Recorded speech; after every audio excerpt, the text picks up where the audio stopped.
sitting down with us, Chris. Let's start from the beginning. We've heard you mention a few times you're from Kansas, you're a small town boy.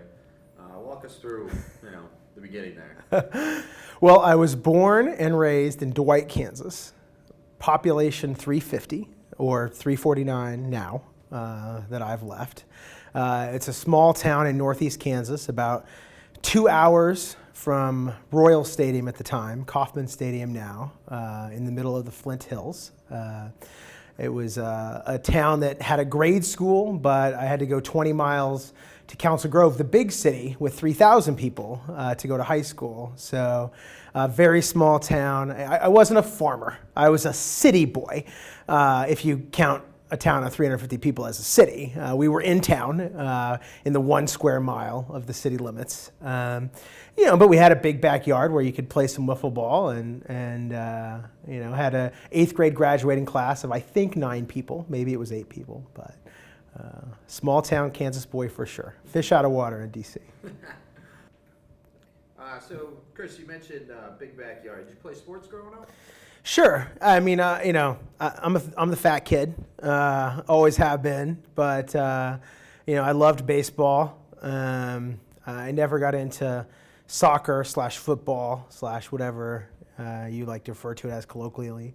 But I loved baseball growing up my whole life. Played. When you're in a grade school that small, everybody plays basketball and everybody plays.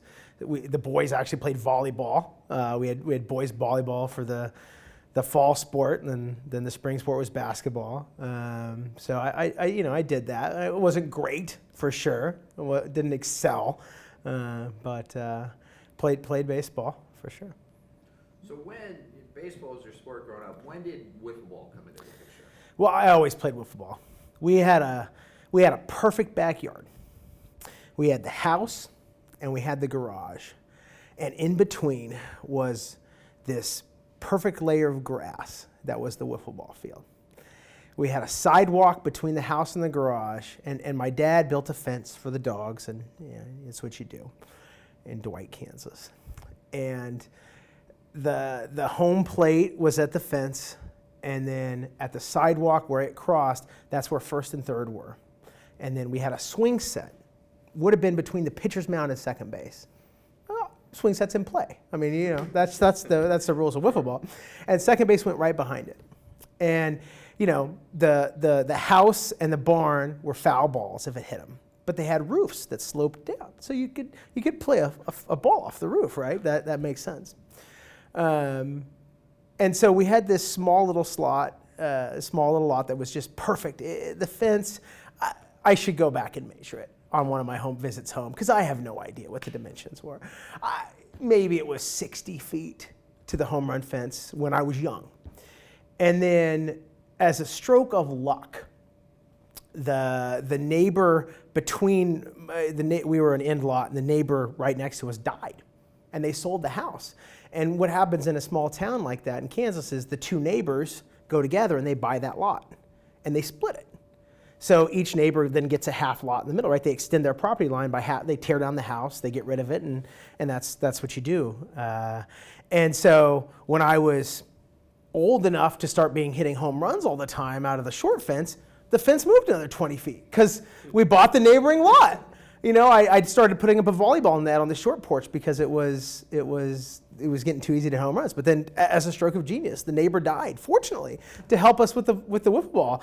And so the fence got moved. My dad moved the fence, extended the yard, and extended the wiffle ball field, and added a whole new dimension to the outfield that we started playing. So we extended the bases a little bit.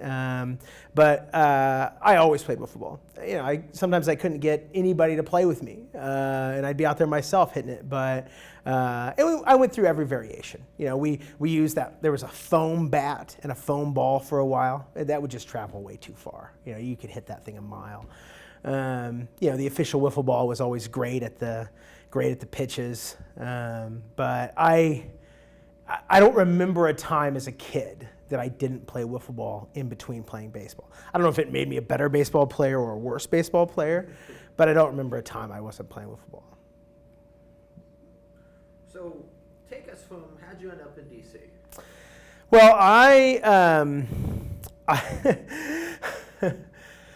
kind of fell ass backwards into a DC job myself. I was the executive director of the Kansas Democratic Party, and I never wanted to come to DC. I was a political person, and so for a lot of political people, coming to DC is what you do. I didn't have that desire. I was a small town Kansas boy. I was fine there. During the 2000 election, you might remember Gore won more popular votes, but lost the electoral vote. Some folks at the DNC actually asked me to leave Kansas and go work in another state that was more important than Kansas was. But I was a Kansas boy. I said no. I wanted to work in my home state and my home place. And then we got a governor elected, which is very rare in Kansas. Kathleen Sebelius. We got her elected. And when you are elected governor of a state, you get to pick who's the state party executive director and who the state party chair is. And I had been loyal to people that were not on the Kathleen Sebelius team. We worked very hard to get her elected, but we were not the long-term solution. So it was clear that my time in Kansas was done. It had run its course. It was time for me to move on. And so my wife actually got a job in DC at the Smithsonian, at the National Postal Museum, and I was done in Kansas. And so we just picked up the operation and moved to DC. And while we were driving to DC in January in a snowstorm in the hills of West Virginia, and I'm driving a U-Haul truck with all my possessions sliding down mountains in West Virginia, I get a phone call from the same women who asked me to leave DC or leave Kansas and go to work in an important state years before, saying, "Hey, can you start tomorrow? We have a job for you in DC." And I said, "Well, no, because I'm in the hills of West Virginia today, but I could start Friday."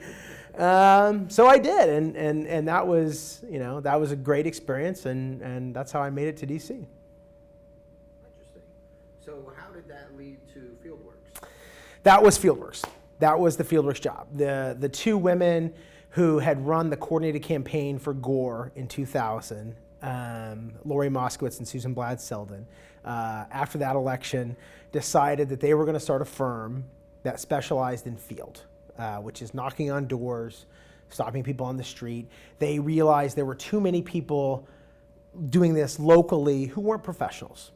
They were your old school guys of, give me a bunch of money and I'll put some people out on the street. But there were no deliverables.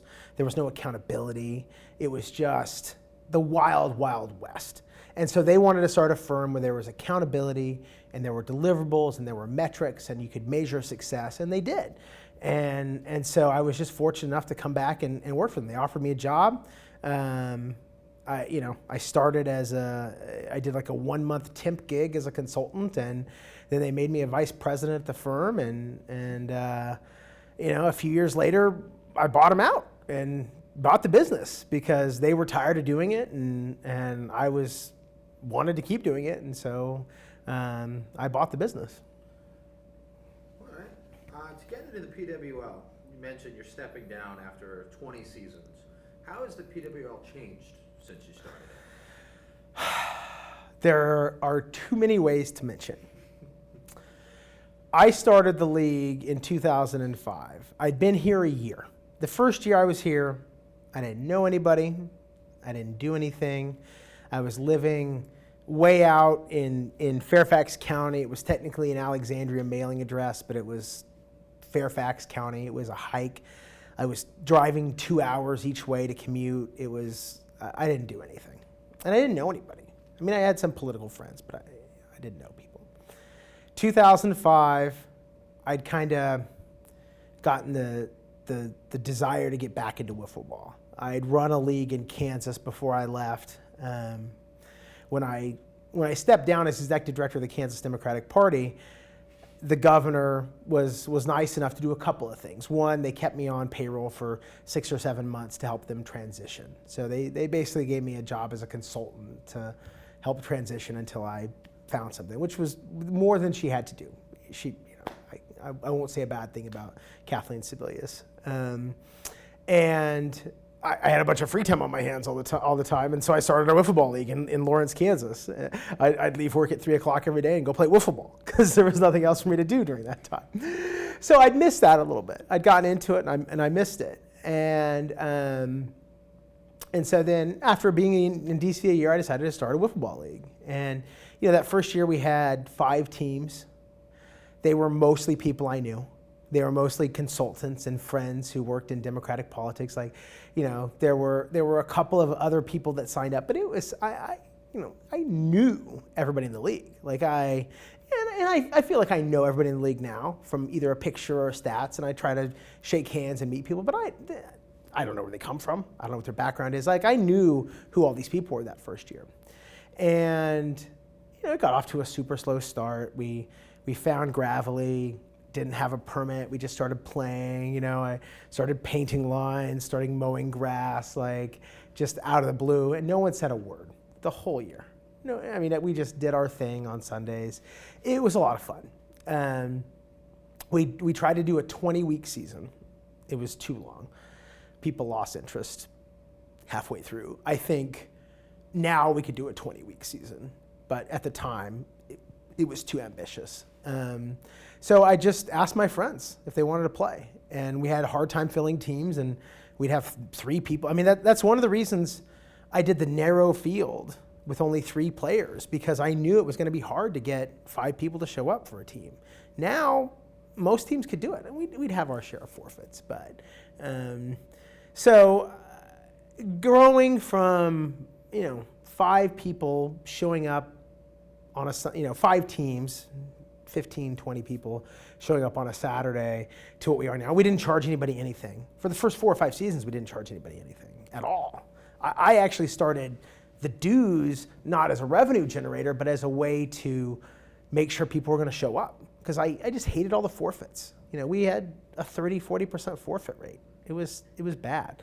Plus, I realized all these other social sports were charging, and so it wasn't like we needed the money to pay for things. It was just I want to know you're committed. I want to have a way to measure that. So thinking about those first 5 teams, slow pitching, no strike board, throw down rubber bases, to where we've come today, there are too many changes to mention. Nothing is the same. And if you look on the PWO website, there's stats for eras, and there's 3 different eras of the sport, right? There's the old school era where it was slow pitch, and you would have guys who would say, you're throwing too fast. Imagine that coming out of a guy's mouth right now. You're throwing too fast. You'd be mocked mercilessly for being a wimp or whatever. And then we switched to the era of no pitcher rotation. At first, every pitcher had to pitch. It was just like a batting order. And that changed the game. You had wins, losses, pitchers became a thing. In the first few years, pitchers weren't even a thing. It was all about hitting. Pitchers were irrelevant. You pitch your good guy in the first and the 4th inning, and you save your good closer for the end. But it didn't matter. And then the strike board era, and you can look back and yeah, the stats are different, but in some ways they're still the same. Steven Zigman, era 1. His home run record, which just fell, he's got about the same amount of at-bats per home run as the Shannons do in totally different eras. It's, you play the game to the level of the game that's being played around you. And so it's changed so much. But we got to a place where I felt good about standardizing the number of games and standardizing what a season is. And while the rules have changed, the rules changed in baseball too. There was a live ball era and a dead ball era. There was a season where walks counted as hits and the batting averages were all screwed up. I feel like I can look back at our product and think, there were a few games where I lost the stats for, and that hurts me because I want to have complete stats. There are a few games where we didn't have videos for, but day one to me is just as important as last week, but even though the changes are so dramatic. Good.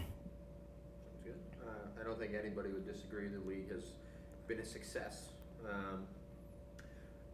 As you're stepping down, if there was one thing you wish you'd done or could have done differently, at any point, not just leaving a legacy, but what would that be? I think the one real regret I have that we didn't get done is a permanent place that is our field and our home. I look at some of these other leagues who have great relationships with their governments that they're dealing with, or have private property that they're playing on. And some of them are small backyards and have a lot of nuance, but that's fine. That's what wiffle ball is about too. And some of that wouldn't work for us. We really got to have 2 or 3 fields in order to have a league the size we do. But I think one regret is not actually having a place where I could mow the grass the way I wanted to, and I could plant the turf the way I wanted to, and I could cut out and put artificial turf down around the batter's box and the pitcher's circle so that we had a perfectly flat grass and a manicured lawn and built fences all the way around and dugouts. And there were several years where I tried really hard.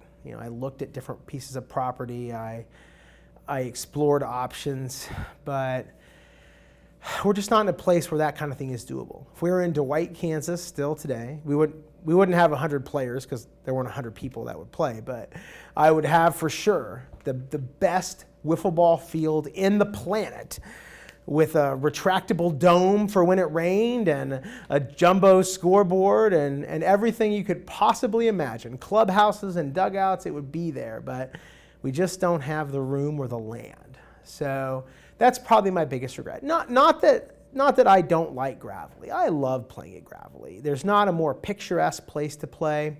There's not a place, we played at Fort Reno for a while, and that was great too, but we were so removed from everyone else. At Gravely, there's people walking by all the time. You can grab a guest player, or you just, sometimes the questions annoy me. What are you guys doing? Is this a league? Is this for kids? You get lots of questions, but it's so, no other league do you look at their game videos, and in the background you see the Capitol on the red field, and on the blue field you see the Washington Monument.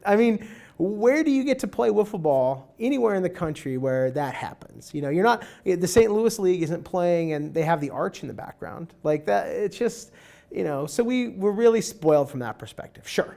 Do I wish I could aerate the ground and plant new grass and level it out? And do I wish I could mow it every week and leave permanent structure and not have to bring everything in a cargo van?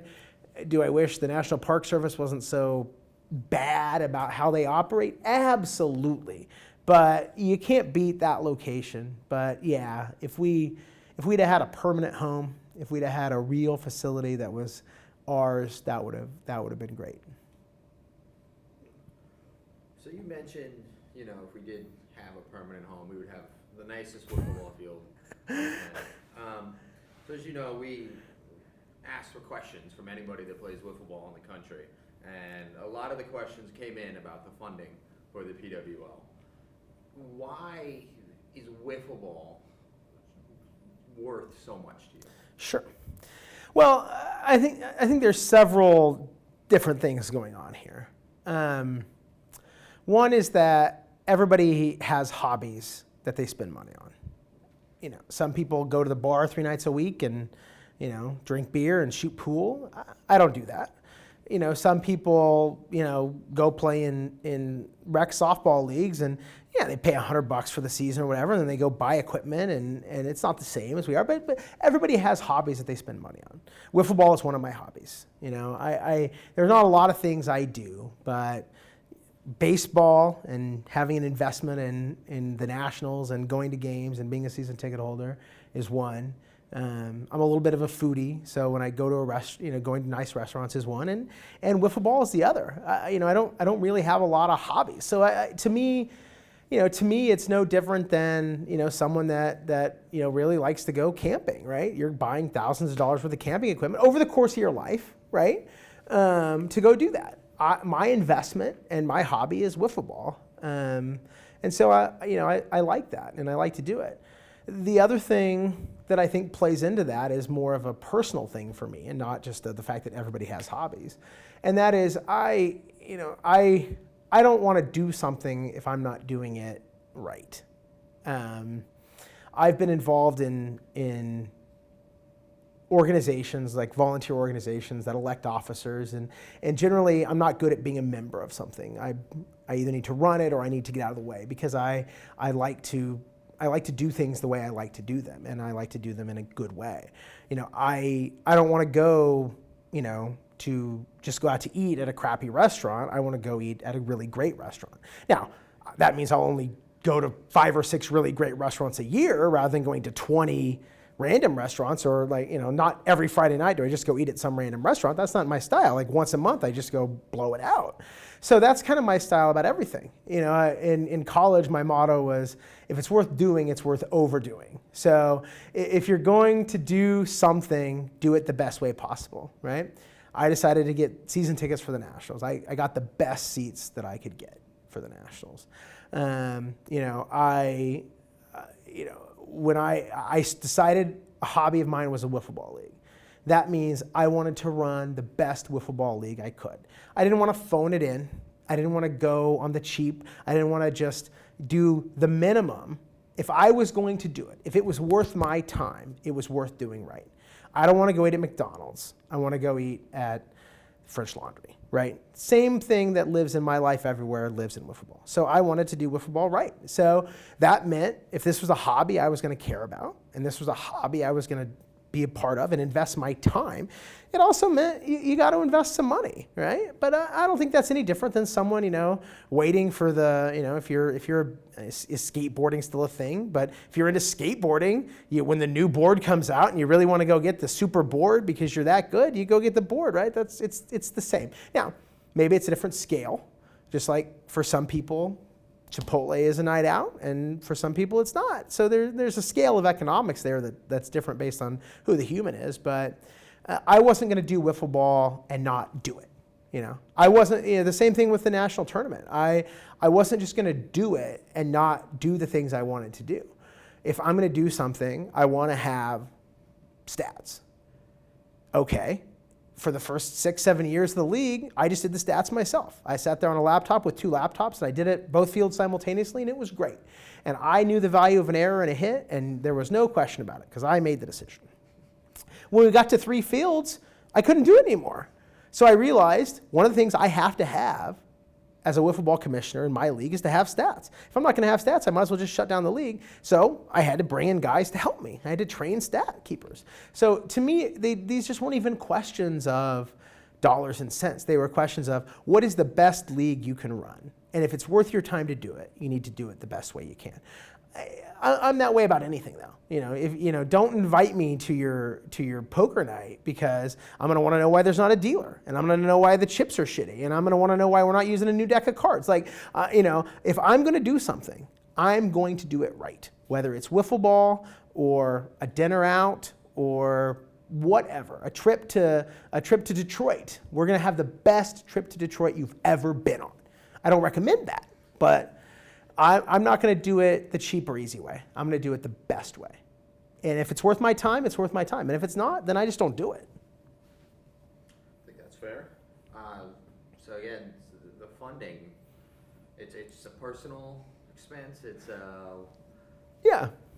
Again, just like anything else, I don't go out and spend money at the bar. I don't do drugs. Maybe I should start. That's not my style. So I spend money on wiffle ball. We used to get these great balls in boxes from the wiffle ball company, and I love opening the box, like the feel of it, like it feels like a baseball. And then I was like, why don't we put our logo on here? And yeah, it's 40 cents more a ball or something to put your logo on it. But why would you not put your logo on it? Major League Baseball has Major League Baseball and the commissioner's signature on it. Why would our league not have our logo on the ball? So, it's, sure, it's a cost management decision, but it's like, all right, yeah, it's worth it to me to spend an extra 40 cents a ball to put our logo on it. I want to do it. It was actually funny. The first year we started, first couple years we had the dues, there was extra revenue. Like the dues were more than the league cost. We didn't have paid scorekeepers then. We didn't have paid umpires. We didn't have the logo balls. We didn't have the mats. We didn't have the nice fences. I was still running it out of my car. There was, it was extra cash. It was like, oh, this is cool. What do we do with this? Well, we had extra money, so I bought the T-shirts. Well, let's give everyone a T-shirt. You pay dues, help brand the league, and so we started doing T-shirts. Well, that ate up the money. All right, well then the next year it's like, oh, we got to do something else. Cool. I really hate these fences. Let's get real fences. So you went out and bought real fences. Now that's a one-time investment. Those will last 10 years, 15 years. But, I look back now at the budget or what the budget would be. And yes, it gradually got out of control. It wasn't that way. It wasn't overnight. It wasn't like one day I decided the league doesn't cost anything, and the next day I decided there's going to be a $20,000 a year deficit for the PWL. It happened small potatoes over time. We started with the shirts, then we added the balls, then we added the equipment. The real costs became things that I had to have because I couldn't do it anymore. The scorekeepers and the umpires. We didn't used to have them. That's the biggest cost in the league by far. I realized on the scorekeepers, I just couldn't do it. I personally couldn't score 3 fields. Plus, with 3 fields going on, you got to have someone to marshal the people. I know everyone hates it, and I yell at them, and we get the game started, but I feel like you got to keep the trains running. And so I was doing that. And if I was scorekeeping 3 fields or 2 fields, I couldn't do that. Like, there'd be mass hysteria. Things would never happen. So I had to have the scorekeepers. That was when I made that commitment, that was the first time we really started blowing the budget, right? The fees wouldn't cover it. The umpires, we did a couple of postseasons where I brought in umpires just for the playoffs. I didn't want the playoffs to be settled by some bullshit call, and I didn't want to be in the middle of it. Me as commissioner making the decision. And that was great, and I liked it. But I realized these guys don't know our rules. They're not used to it. The first year it was a fall season, and I got 2 minor league ball players who saw the Craigslist ad. They were minor league ball players who just finished their season. They were like AA guys, I think. And they came and umped the series, and it was great. It was fun, but they weren't real umpires. They knew baseball, but they weren't real umpires. And the second year I found this association in Virginia, and actually I called the DC baseball umpires. And I said, I want to get umpires for our wiffle game. The guy laughed in my face. It's like, son, you have no idea. And I'm like, look, try, how much? Don't don't just assume because I run a wiffle ball league that I'm not going to pay for, don't do it. He wouldn't even talk to me. Our guys wouldn't be interested. So I went to the Softball Umpires Association. I said, look, the baseball guys laughed in my face. Here's what I have. Here's what I need. Can you do this? They came into the playoffs one year. I thought it was really good. I realized they would schedule everybody, so I didn't have to do any of that.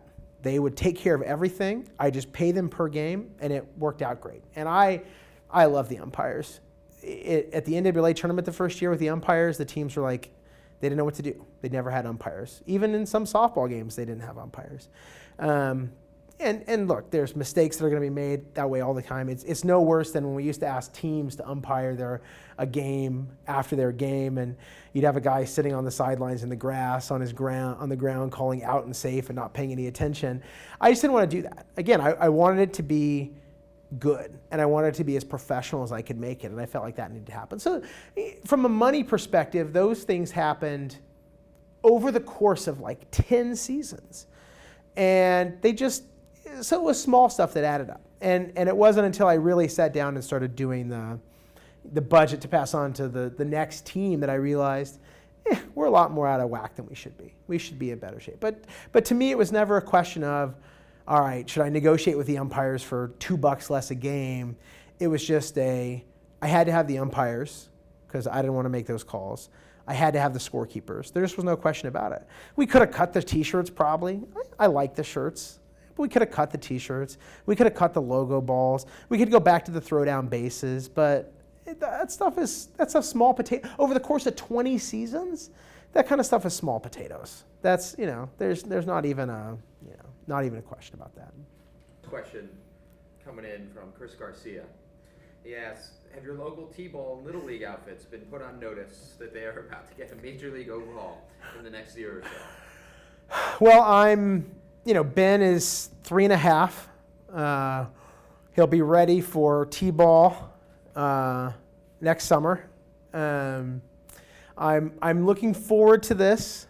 There's a couple of things I'm looking forward to. One is in Dwight, we weren't official Little League. We just didn't, they weren't officially associated with Little League. So when I would watch the Little League World Series every year, even though our team never would have made it, right? But you had this dream of that there was this bigger organization. And we were the Flint Hills Baseball League, and it was fun and great. But we could have been official Little League. Someone just had to fill out the paperwork and probably pay the dues. Like, I don't know what the reason was. So I'm excited that I'll get to be Ben will get to be part of an official Little League organization. As terrible as the organization is, and let's be clear, they are very, FIFA probably worst organization, Little League second. Like, Little League is terrible.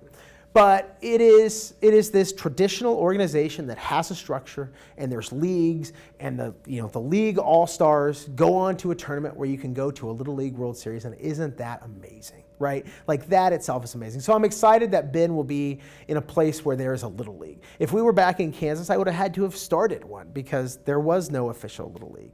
So that's exciting to me. I know that I'm going to be crazily frustrated probably with the way that this progresses.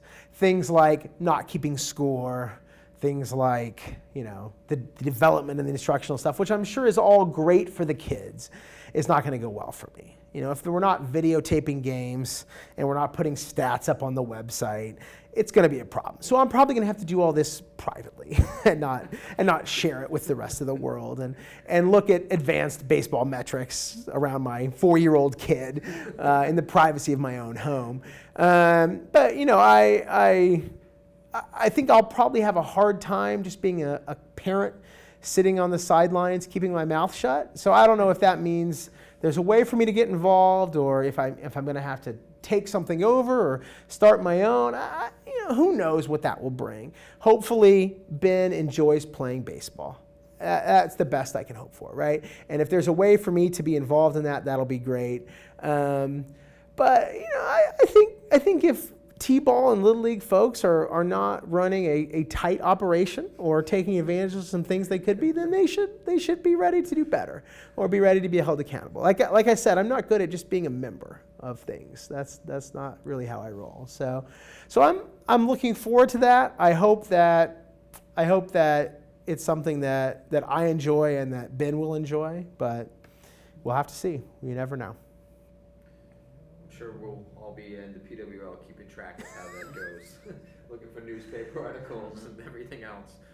See you on TV in a few years. So looking back on the PWL, the next question from Kevin Sickle is, what are you going to miss most? What are you going to miss the least? What am I going to miss the most and the least? Well, I can tell you that the thing that I will miss the least is the kind of daily grind of it.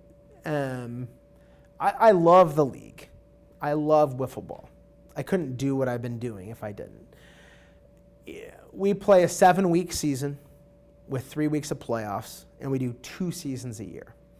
So that's 20 weekends, 20 Sundays out of whatever there are in a year, 52. It is a kind of day in, day out. It becomes a little bit of a grind. In March of every year, I can't wait to get started because we've been too long without it. When we get to July every year, I am dreading doing the summer season. It always happens and it always works well, but I'm just like, I can't do 10 more weeks of this. Week 1 is like, I need this to be over because it's just too much and too long. And again, I overdo it. I intentionally overdo it. I am there from 8:30 in the morning until 5:30 at night every day of that game. There is not a wiffle ball game that doesn't happen that I am not present at. And that's rare. You wouldn't have to do that. A commissioner doesn't have to do that. A lot of these leagues have games on different nights at different fields, and they just happen, and they report back, and that's fine. That just wasn't what I wanted to do. I wanted to control it. I wanted to make it bet good and know what was happening. So it's my own fault that I burn out because I intentionally overdo it. But I'm not going to miss that. I'm not going to miss planning my life schedule around Sundays. Whether it's work stuff where I'm like, all right, I need to do this training Thursday to Saturday so I can take a red eye Saturday night to be back for wiffle ball. Or I take an early flight Sunday morning. Or just regular social events or baseball games. I have a season ticket partner who buys one game out of every 4 for me, and thankfully he just always takes the Sunday games because I can never go to baseball games on a Sunday because I'm doing wiffle ball. So I'm not going to miss that. I'm not going to miss the grind of it. I'm going to miss the Sunday interactions, but I'm not going to miss 20 Sundays being gone for 10 hours a day. The in-between weeks, 3 or 4 hours of video work, dealing with crazy emails from people asking for stupid stat corrections. That's easy. I do that all day long. That's not a big deal. I'm gonna the grind of getting up on a Sunday morning and realizing, oh shit, I gotta set the alarm for 7:30 to get to the wiffle ball field. I'm not gonna miss that. The thing I'm gonna miss the most is a tough one. I don't know. I'm not a people person. I'm a numbers guy, and I'd rather email and do computer work than talk to people on the phone or talk to people in person or hang out and socialize. So it'd be weird for me to say I'm going to miss the people or the interaction because that's just not who I am or what I do. There's some fun people in the league, and there's some jackasses in the league. I mean, if you're big like we are, that's going to happen. I like organizing things, and I like running things, and I like seeing things progress and things happen. So it may be a weird answer, but like when I start the day on the SQL database and I have the blank game screen up and there's no links to the stats and there's no data with links to game files, and then at the end of the day, by the time I leave the field, we've got stats for that entire day, and the league leaders have automatically been updated and the standings are updated. Like that process of filling in the data and connecting the dots and completing the season is very rewarding to me, to a guy like me that just likes the trains to run on time and to see the results. So maybe that's it. Maybe it's the watching the league progress, which as long as the league successfully continues, I can still get that. I can still go to the website. I can still, help with the stats. I can still see that progression as games are played. So maybe I won't even miss that. But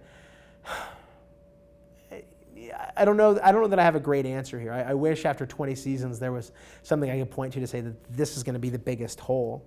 I'm not leaving wiffle ball completely. I can't go for 8 hours, 10 hours a day, 20 Sundays a week, but there has to be some way for me to be involved, whether I still help with some component of the website stuff, or there's maybe as commissioner emeritus I run the Hall of Fame, or who knows, right? There some small thing that I could some small thing that I could do to still be involved, and obviously I want to help people to make it successful. Like I want the next generation that's doing this to be as successful with it as I was. Even if it changes, then it has to change. You have to evolve and you have to adapt. So, if I was saying I'm never going to talk to wiffle ball people ever again, I'm never going to be involved with wiffle ball ever again, there'd probably be a long list of things I would miss. But I don't think that's what's going to happen.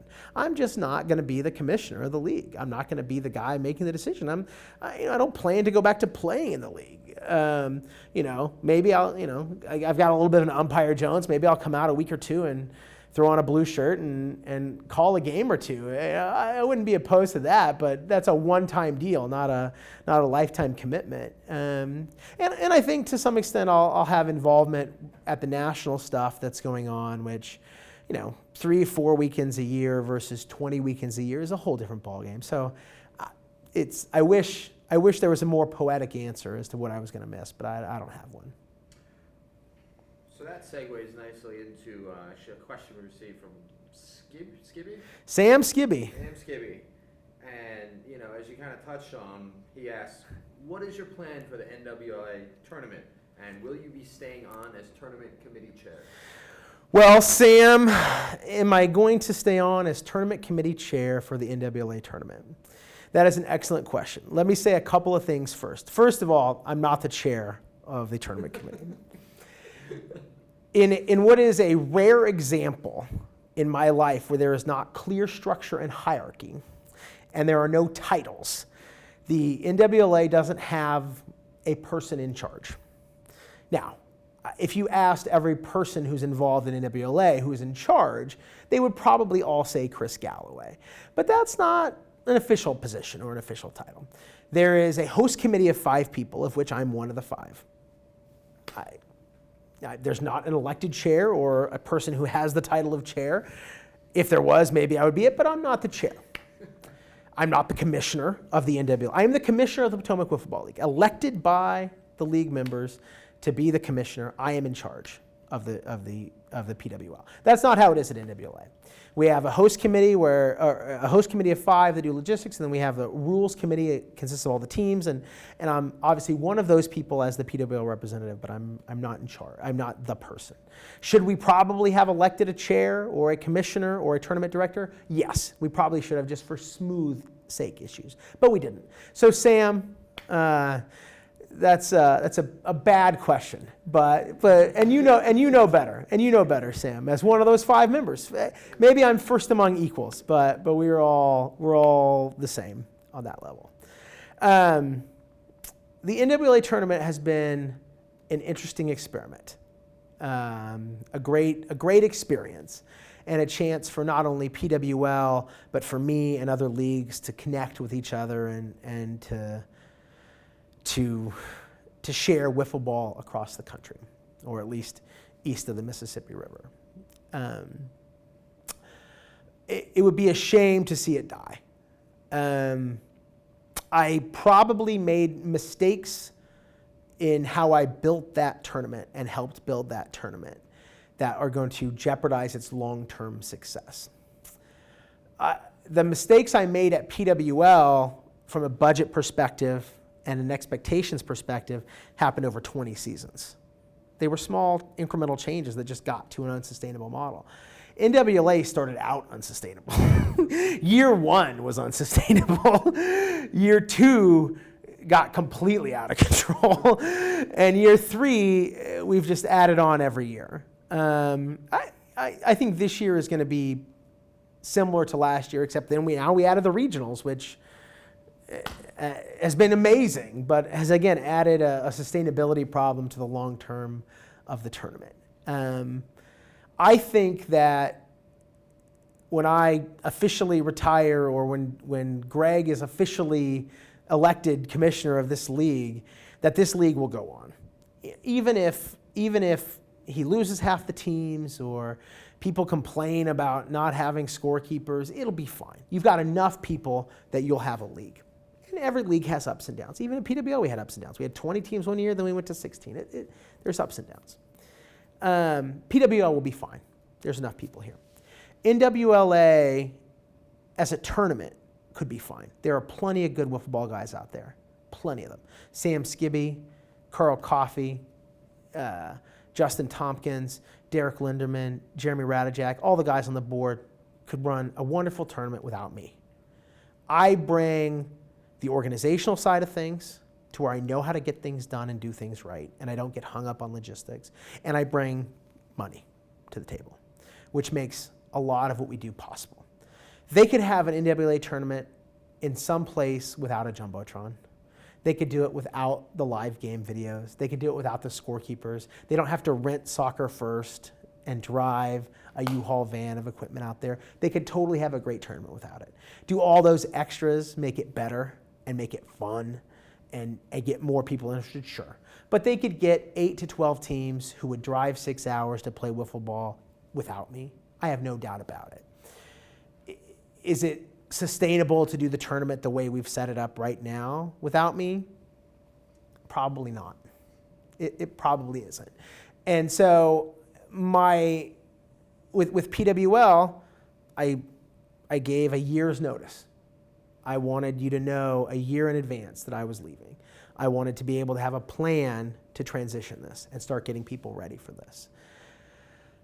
with NWL, and I really thought we weren't that far apart. Like with PWL in a year transition, I think it's fine. And again, the league's not going to die. Obviously, I hope people look and say, Greg's not as good as Chris. But not to take anything away from Greg, but when the final votes come in for who is the greatest commissioner ever to live, I hope Greg is second to me. Personal preference. I wish him the best of luck. We'll do whatever I can to help him, but I hope that's what it is. In NWLA, we're a lot farther from there. Like we are, if I were to say I'm retiring next year, here's the 12-month path for you guys to fix this. They couldn't get there that fast with the level they've become accustomed to. That's not to say they wouldn't be fun. So I think if that tournament is to succeed, there needs to be a transition plan because you're not always going to have Chris Gallaway. You're not always going to have the resources you have. So there needs to be somebody thinking about long-term longevity, and I'm not the best at that. Like we really need to get the committee together and talk about budgets and plans and do things and have a long-term plan for what this tournament looks like 5 years from now, not 1 year from now. Because I would like to see this tournament go on. Can I do this tournament forever? No, absolutely not. I can't do anything forever. 11 years and 20 seasons at PWL was the end for me. It was too much. Is one more year of NWLA too much? I don't know. 3 weekends a year versus 20 weekends a year seems easily doable, keeping me in the wiffle ball community. I've really enjoyed the regionals and all the travel. It's a lot of work, but I really enjoy it. And I've got a good team around me. I feel like that helps make it good. In PWL, there have always been guys that were more active. And Greg, as deputy commissioner, has been great. He fills in whatever stuff we ask him to do. He's always there to help. He took over the player of the week stuff completely. He helps with the videos 3 or 4 times a week. It's great. But it's partly my fault for not asking, but it's me and Greg is like at 25% of the time that I am. If I had a team of 4 or 5 people at PWL the whole time, and I've got a couple guys who are writing website articles, so I don't have to write them all. And I got Greg doing player of the week, and Greg does videos every other time, and Adriana would do videos every other time. And if it was just a lot less work, maybe I could have just done it forever, right? If there was a core team. NWA is different. I literally have a team. I've got not only the host committee of like 4 other guys that are as equally committed to the tournament as I am, and we get on a conference call once a month. I've also got staff. My good friend Craig Pfeiffer and now Heather Brown is helping out, who are there with me, living it, eating, sleeping, and breathing it. So I've got a real support network there that makes it easier. I still do a ton of work, but I've got a real support network, both those host committee members and then the staff that help out, that makes it fun. Now, if those folks move on and they start doing other things and I get to a point where I'm just paying some random scorekeepers to help me run a tournament, I don't know if there's a personal connection there. But I can't imagine not doing the NWA tournament at least one more time the way I've been doing it. The regionals was a brand new experiment this year. We got up to 20 teams plus 3 other teams that came and went.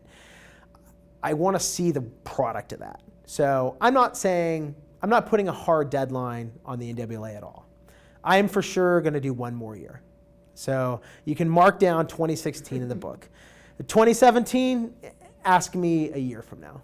So, appreciate all your answers, Chris, all the background information you're giving. Let's go through some of the user submission questions. If there's nothing I don't love, it's constituent feedback and questions. This one from Carl Coffey. Chris, one of the greatest mysteries surrounding this great sport, whether or not you like WSEM. Sometimes it seems you do, other times it seems you hate us, other times it seems like you merely tolerate us. Please, set the record straight. Do you like WSEM? Carl Coffey, my friend and co-founder of the NWA tournament, wants to know if I hate WSEM. Wiffle in Southeast Michigan, his league that he recently stepped down as commissioner of. One of my hobbies outside of wiffle ball is movies. I love movies. If you find me in December after an election, I go to 2 movies a day, 4 days a week, during the weekdays. When other people are at their 9-to-5 jobs, I'm going to the movies. One of my favorite movies of all time is Casablanca. There's, in addition to all the memorable quotes and the lines and just the storyline, there's this great scene at the very beginning. And the local town criminal, Ugarte, who has stolen some letters of transit, comes to Rick, the Humphrey Bogart character, who owns the cafe, and he says, "Rick, you really despise me, don't you?" And Rick, coolly, without looking up, says, "Well, I probably would if I gave you any thought." And in addition to that being a perfect line for that movie at that time, it is a perfect line for how I basically have most of my interpersonal reactions with people. I'm not saying that's a good thing and not something you should aspire to, but that is a cold, cutting line. Someone is opening themselves up and saying, "How do you feel about me?" And you're basically not just saying something bad to them, like "I hate you" or "I don't hate you." You're just saying, "You're not even important enough for me to think about." And it works perfectly in that movie. It sets Rick up as this great character who cares about nothing except, obviously, Ilsa Lund, his love interest, which works for the movie too. But it's a perfect line for Rick, and it's the way I feel. And I wish I could use this line more, but I don't get to a point in a conversation with anyone where they ask me how I feel about them.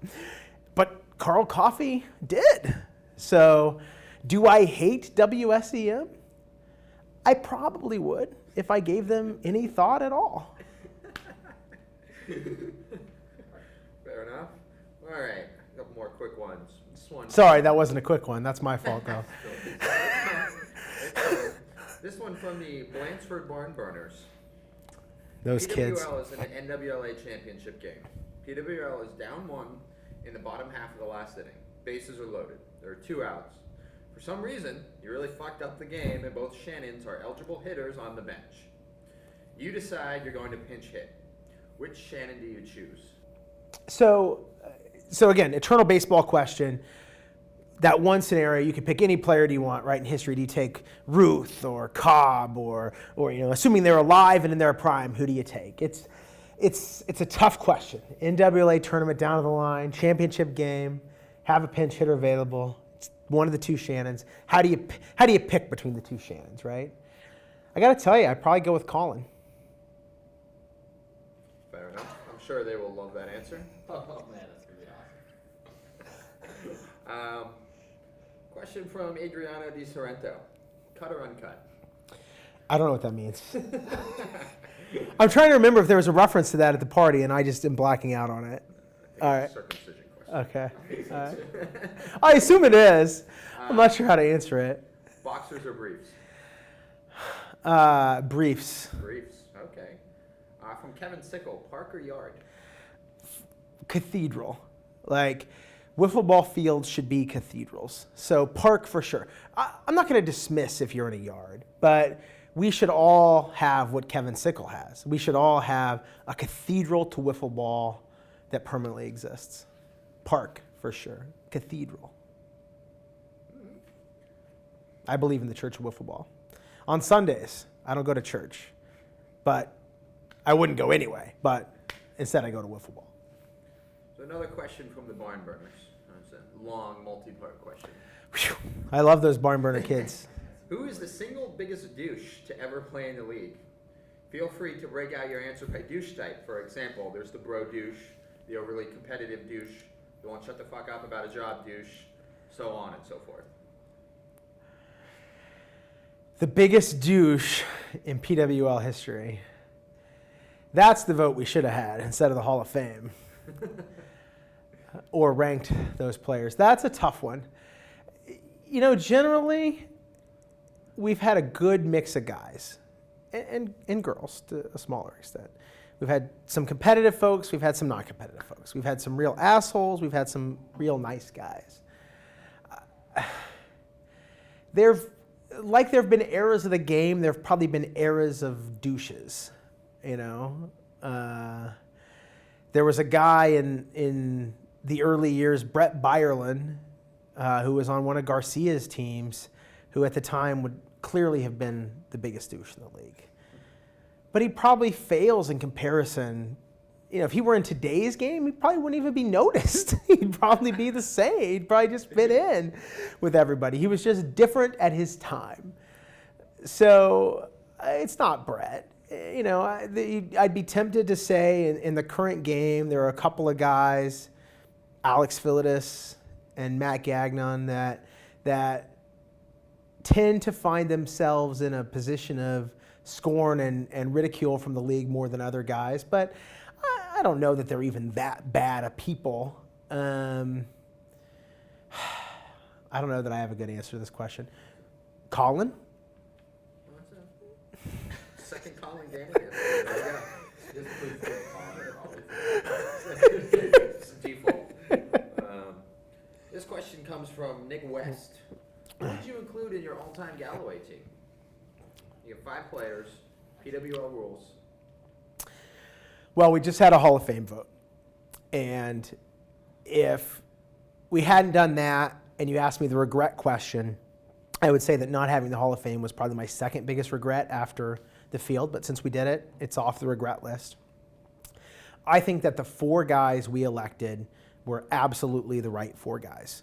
Sometimes these things are popularity contests. Sometimes people don't get the respect they deserve. But we absolutely did right by those 4 guys that got elected to the Hall of Fame. So for sure, my all-time PWL team includes those 4 guys: Steven Zygmunt, Joe Thaman, Jack Shannon, Jim Shannon.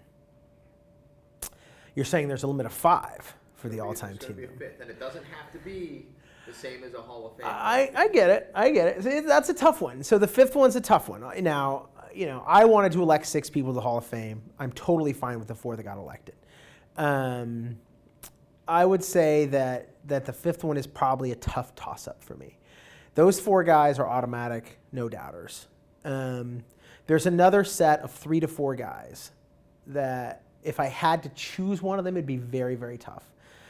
Chris Garcia, Matt Dreyfus, Nick DeCrosta are like 3 guys, all of whom should have been the 5th or 6th guy in the Hall of Fame, all of whom would be on that list for a 5th guy. I'd probably have to think about, you know, what the makeup of the team was and who we were playing and which one of those guys made the most sense. Did I have enough pitchers? Did I not have enough pitchers? But for sure on a wiffle ball field, I've never seen 4 people achieve at such a greater level than everyone else around them. Not that they're the best wiffle ball players in the world, or if they went to a national tournament, they would be the best player at that tournament. I'm not naive enough to think that the best talent is here. It's just they were so much better than every other player of their time that there's no doubt about it. I would take those 4 guys: Joe Thaman, Jack Shannon, Jim Shannon, and Steven Zygmunt. All right. Next question comes from Adriano Di Sorrento. Says, we did a lot of damage to the Wolfpack on our World Series victory party with your blessing. How far could we have gone? Well, the Wolfpack won the World Series. Questionably. There was some up and down stuff about that World Series, but they took home the trophy. And I started a tradition a few years ago of doing something for the World Series winners. It was generally, I'll buy you uniforms. One year for the Barn Burners, I had a logo contest for them to get them a logo because they didn't have a logo. And then the next year they won the World Series, we got them shirts, and then we got them hats, and then the DC Twits won, and they wanted team uniforms. So every team has been offered something as a reward. The Wolfpack wasn't really interested in uniforms or hats or bats with their logos on them. They wanted an experience to celebrate the way a champion would celebrate. I was a little caught off guard by the request. I guess I shouldn't have been, but I was a little caught off guard by the request. And they just wanted a night out. You know, they wanted a nice dinner and some booze and just to have a good time in a hotel suite, which who doesn't? And you're celebrating champions. I mean, Colin was there, but outside of that, it was, you know, a good group of guys that were, you know, going to have fun. And it was great. So that's what they asked for. And I was in a position to do it. And while certainly it was not your standard getting uniforms, it was it was good that they their one chance, one and done, to have a world championship celebration that was befitting the title. How much farther could they have gone? I mean, I don't remember the words "no" coming out of my mouth ever in the situation. So it might have just been a situation of the Wolfpack not asking. Okay. Speaking of wild nights out, another question from the Barn Burners. There are many unanswered questions about what went down on Thursday, July 17th, 2014 in Ohio. Rumors circulated of drugs, sex, bestiality, and even some pegging. The cross wasn't even there. Do you plan on having round 2 this year? It's been so long ago, I don't remember what happened on July 17th, 2014. It seems like an eternity. I'd have to check my calendar. At the NWA tournament, we work hard. It's a lot of work. It's long days. We set up the field. We sweat all day long. It's just a lot of work. And so I bring out a team that helps me set up and get ready to go. And so we like to have a good time and show them appreciation for that. I'm sure that will happen again. Whether, that's the kind of thing that those who kind of just fly in for a couple hours and play the game and then fly home, but don't participate in the heavy lifting of the tournament, partake in, I don't know. But I like to take care of my people. You come to Ohio, you work hard, you play hard. We have a good time. We have a nice dinner. We try to live to the spoils a little bit of being an all-star team representing the best wiffle ball league in the country. You have a standard to expect. You don't want to roll up to the field in a limo, but that's what we need to be. We need to bring our A game, and I like to bring my A game. The Barn Burners would also like to know if we, being them, I'm going to ask this question for the broader league, will still be receiving President's Club invites. Well, when I got my season tickets to the Nationals in the President's Club, I didn't have a kid. And it turns out that the President's Club seats are roughly the same cost as a year of private school in D.C. So maybe I would have made a different decision at the time, but I signed a 7-year contract for my tickets before I knew Benjamin was coming. It was not a planned activity. So as a result, the first couple of years, Allison and Ben just came, and he just slept through the game, and he was a baby, and so it was fine. Then we realized the responsible parenting thing to do was to not have him out until 11 o'clock on a weeknight. So now Ben and Allison don't go to weeknight games. They only come to weekend games. And during the weeknights, my friends have been blessed with the fact that I now have an extra ticket for all these games. So whether you're a wiffle ball friend or a political friend or a business associate, you've been on the receiving end of the fact that I now have an extra seat to all these games because Ben is not old enough to go, and it's too late for him anyway. So I don't think that'll change. My season ticket plan expires in 2017. My contract expires. I don't know if they'll twist my arm for a renewal or not. The All-Star Game's in 2018, so that's bad timing on my part. But I would expect that there will still be extra seats to weeknight games available. I tend to be kind of in your, if you're out of sight, out of mind on people in my sphere. So if I'm not seeing you all the time, I'm probably less likely to think about you. But I think if you keep yourself on the radar and give me a buzz every now and then, I'll keep you on the list for extra President's Club tickets for sure. So Chris, we've covered, your excellent hospitality, and if you're going to do something, might as well overdo it.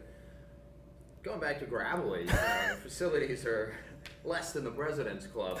How many times in your 20 seasons did you have to take a dump at Gallaway Park? There's something special about the Porta-Johns at Gravelly Point. When I got the Porta-Johns for the Ohio tournament, I had this long conversation with the Porta-John sales guy about what I needed and what I wanted. And I don't know if you remember those porta-johns. They're the nicest porta-johns that exist as a single unit. Like, they have running water in them, they have whatever. And that's probably a direct result of my experience at Gravely Point. I know there's a limited amount of things you can do, and that everybody who uses that trail stops there to, it seems like, wipe shit on the walls while they're in there. I've actually 2 times had to use the facilities at Gravely Point in my career. One was this season, actually, week 1 or week 2. My one fast food exception is Sunday mornings before wiffle ball. I stop and get two breakfast burritos at McDonald's on my way to the field, so I've got some food to keep me through the day, because I get up early enough and I don't want to make breakfast. And one morning it just didn't work out. There was some problem, and so I was forced to use the facilities at Gravely. And then the other time was sometime in the past. It's a rough excursion. I've actually asked them if I could rent my own urinal, like a facility that gets cleaned and processed, and they don't want to do that. It's a rough business there, and it's a mixed bag. Generally, I try to stick to the handicap stall. You just have a little bit more room for maneuverability, and you can try to brace yourself. But for sure, I didn't feel like I could leave, so I've had to use the facilities twice. I hope no one else ever actually does it, though. It probably would have been better off just going over to a tree and taking a squat than going into the facilities there. It's a sad situation. Sad situation. So an open-ended question, again from Adriano. Everybody wonders, probably the biggest mystery as far as people go in the PWL. Alex Philitis. Alex Philitis is the biggest mystery in the PWL, according to Adriano. Well, that may be true. Alex, up until this season, Alex is the guy who has done more work for the Potomac Wiffle Ball League than anyone else besides me. Unquestionably. He has spent more time and done more work for the Potomac Wiffle Ball League than anyone else. I think Alex thinks about the league more than anyone else. I get emails from Alex all the time about things, stats, history. Like, Alex is committed to wiffle ball. There is no doubt about it. And when we had this position where I needed someone to help me with the fields, it just became a perfect fit. He wanted to do it. He only had a part-time job. Like, it was a perfect fit for Alex to. If it wasn't for Alex Philitis, I would have quit this league 5 years ago. There's no doubt about it. So if you want to give him credit for anything, it is that he allowed me to keep doing this, because I wasn't going to set up the fields by myself, and I wasn't going to tear down the fields by myself, and I wasn't going to go get the U-Haul every week. Like, it just wasn't going to happen. I did it for a couple of seasons. It was too much. So in one way, Alex is a savior to being able to do the league. When Alex gets on the wiffle ball field, it just becomes a whole other mess. He's so competitive, and he doesn't have that switch in his head that everyone else has, that you can just say, okay, I'm making a bad decision here, or I'm letting this get to me. It's easy to get in his head, and the smart teams do it. I think not everybody, a lot of people strive to get somewhere near greatness. And I'm not really one of those, I'm not a star fucker, or I'm not this kind of guy that likes to be around great people, but there's a thing about people who are the best at what they do, whether it's a Steve Jobs, or whether it's say what you want about him, a Barry Bonds, like people that are the best at what they do, who are great at what they do. It's a different type of personality, and you have a little bit of craziness. I don't think Alex is the greatest wiffle ball player on the planet.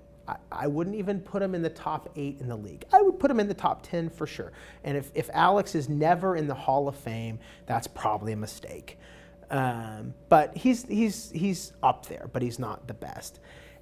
But the amount of crazy that he has to get there is the demons are overshadowing the better angels of his ability. If he could get his head under control, he would be a much better wiffle ball player. And the only reason that he isn't on the All-Star team, or the only reason that he hasn't won a World Series, or the only reason he's not playing in Ohio, is because he can't get his head together. And it's a baseball tragedy. It's a wiffle ball tragedy. It's a guy who's got talent and dedication, which are very important, and he just can't keep it together. So, I love and I hate Alex Philidis. He's allowed the lead to go on. He's a pain in my ass all the time, and I just wish that he could lock it down on the field. But you have to have an Alex to have this league. And so there are like I said, lots of good things, lots of bad things. Someday we may all be being interviewed when he finally snaps as people that knew him when, and what was he like before the incident. And that may happen and it may never happen, but you take the good with the bad. And so I have no regrets about bringing him on to the position he has in the league. Like I said, the league would have died if it wasn't for him. And I'll always have a place for Alex in my life to fill a role if he needs to. But I could never be a teammate of his. I could never manage him on a wiffle ball field. I'd actually just assume he didn't play wiffle ball, but he fills an important role. And again, to be completely fair, cares about wiffle ball more than anyone else in the league, and works harder than anyone else in the league on wiffle ball, besides me. So we're obviously here, sitting down with you because you're retiring. The other question we receive most often, different forms, is why are you retiring? Is it the money? Is it Ben? Did your wife make you retire? What's the... The question is why. Sandy Koufax was the youngest person elected to the Hall of Fame. He quit baseball at a very young age, and at his press conference when he announced his retirement, the reporter said, the question is why. And for Koufax, it was because he'd thrown out his arm too early, and he was getting cortisone shots in his arm all the time, and he was worried he was going to lose and so his answer was something about if a man would trade baseball to keep his arm, you'd do it, right? So that was Koufax's answer to the question is why. For me, it's not, no, my wife didn't ask me to stop doing it. No, it's not about the money. No, it's not about Ben. I hope that when Ben turns 18, he's the best player in the Potomac Wiffle Ball League. Like, no doubt about it. I'm sure that at some point, if this thing dies or it's not available, Ben and I will be going through a picture book when he's playing baseball and he's saying, Dad, why don't you have the league anymore, right? Like, I want to play in that league, and I hope the league's still around, and I hope I hope he's the rookie of the year in 2022 or whatever it is. So, I'll find time to do activities with him, and I'm sure we'll play wiffle ball. It really is just the time, and I've achieved what I wanted to achieve with this league, and 2 times, even though the national stuff is a little bit arbitrary and one guy's opinion, 2 times I was National Commissioner of the Year. I should have been it again last year, but Carl Coffey retired, and you give it to the guy who's retiring. I get that. It's an honorary thing. Carl would admit that I should have won it. Great guy, deserves every accolade he can. Carl Coffey, second to me, best all time for sure. So I've achieved everything I wanted to achieve. I got it to a place where I felt like it was a little bit on autopilot, and I didn't want to do it and not do it the way I've been doing it. Sure, I could have just still been commissioner and handled the stuff and gotten Alex and gotten the umpires and not showed up on Sundays. And just uploaded the stats from home and, gone to the field for a couple hours, maybe, asked Pete to give me some ABs as a canvasser. I could have done that. Like, that would have been a way for me to get out of the day-to-day work, but I just, that's not the way I do it. Like if I'm going to do it, I'm going to be there and I'm going to spend the time. And it became too much. And I think there are other people that can step in and do it. So it's I don't hate wiffle ball. You know, no one asked me to stop. You know, I'm sure there are some league players that were like, when is this asshole going to leave? But I don't know. Maybe they're not. Maybe they're all just, we need the asshole to stay because of whatever. But like, there's no like driving reason other than I'm tired of the grind a little bit. And you know, I think it's okay to move on. If I thought it was going to die, I wouldn't leave. I would keep doing it. If I thought that was going to happen, I wouldn't step aside. And you know, 4 seasons from now, you know, when Greg is tired of this, or you know, there's a big problem or something, and things go away, and we got to figure out how to fix it. You know, if I can help fix it, I'll help fix it. Like, I don't want it to stop. I just can't do the whole thing. And look, I am the only commissioner in the country that does this way. Nobody else does it this way. But for me, I just have to do it. I have to do it this way to do it. And I'm tired of doing it that way.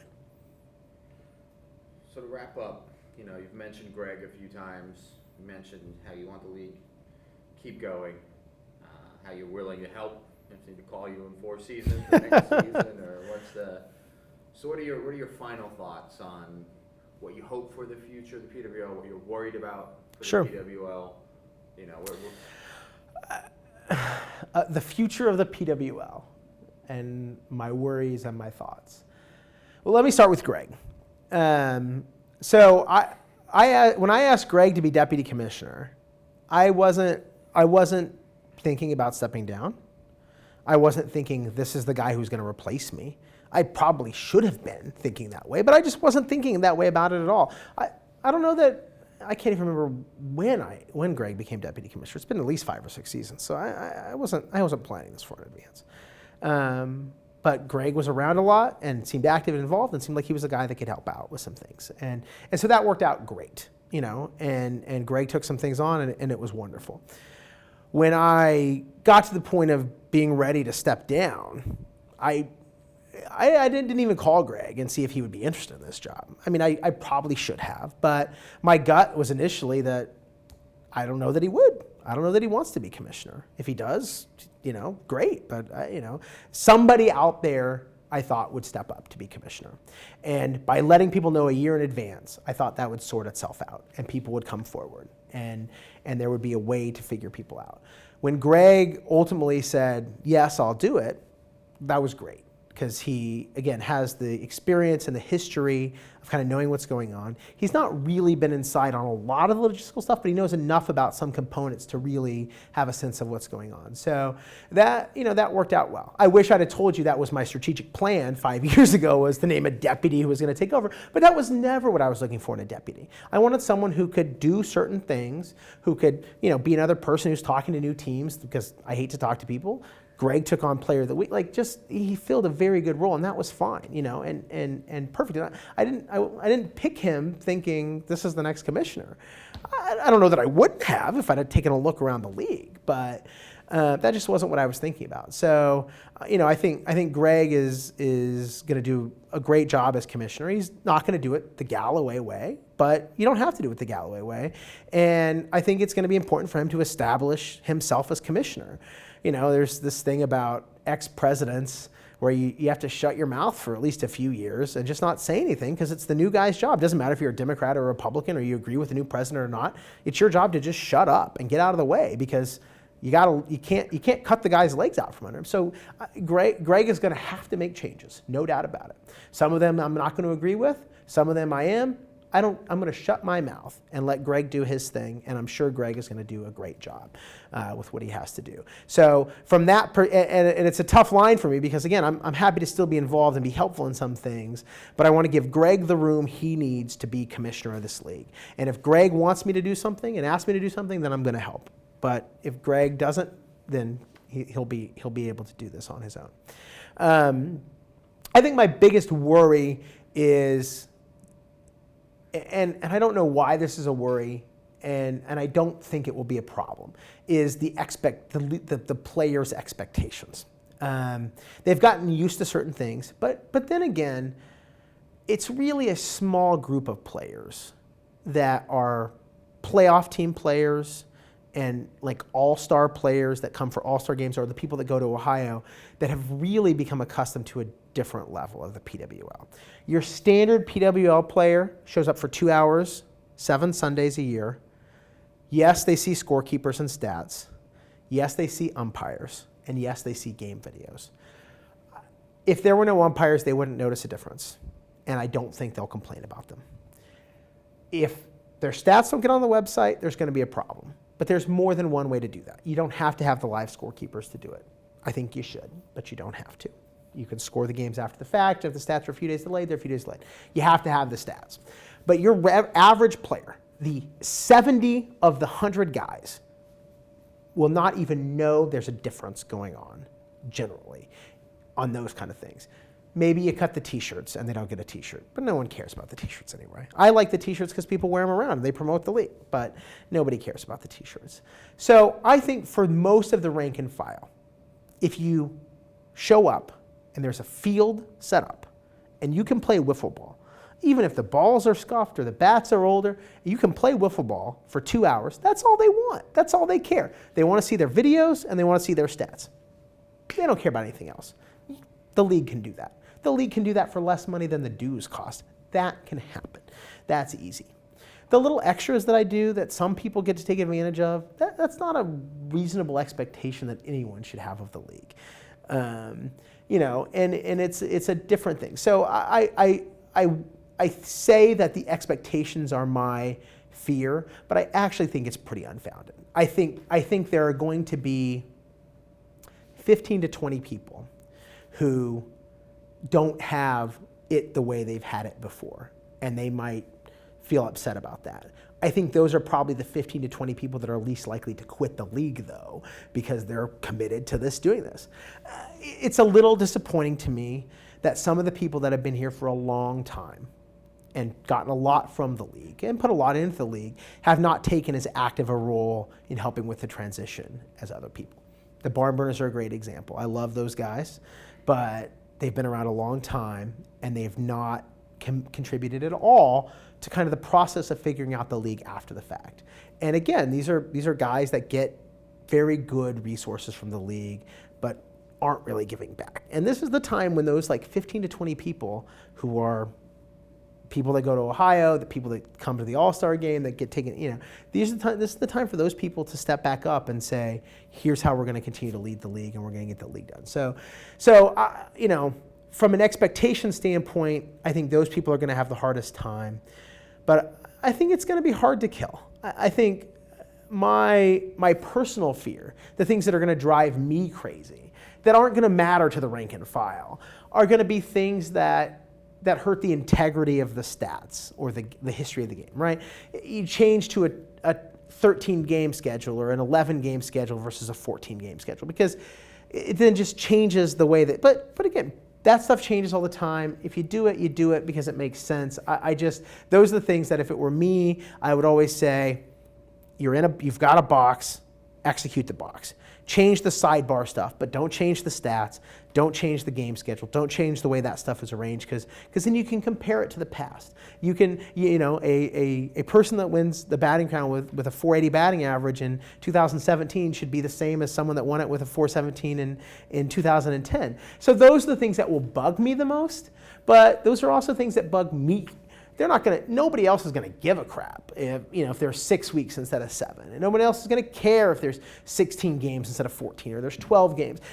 Those are just going to bug me personally. But that's the kind of stuff I just have to say, it's not my league anymore. Those guys have to decide what they want. I've always been, even though I'm kind of a dominating personality and I push for what I want, I've always been, in the respect to the rules and the way the game is played, up to the managers. And that's a little bit rare in wiffle ball too. Most of these leagues are not democracies where the managers all vote on things. Like, it is like the commissioner just says, here's what's going to happen.